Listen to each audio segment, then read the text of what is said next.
বন্ধুরা দেখো, আমি এখন মাছ ভাজছি। মাছ ভেজে আজকে মাছের ঝোলটা করবো। এবারে মাছটা আমার ভাজা হয়ে গেছে, হঠাৎ করে আমি তুলে আর একটু তেল দিয়ে দিলাম।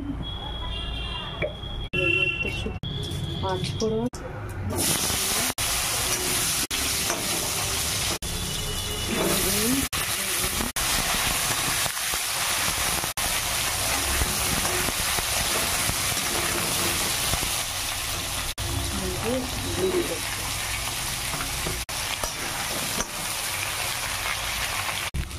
এর সঙ্গে দিলাম একটু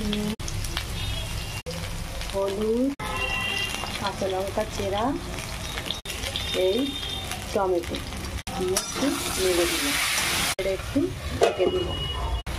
একটু মিষ্টি গুড়, এবারে দিলাম জিরের গুঁড়ো, তারপরে দিলাম কালো সর্ষে আর সাদা সর্ষে বাটা, তারপরে মিক্সিটা ভালো করে ধুয়ে জলটা দিয়ে দিলাম। একটু নেড়ে দেবো।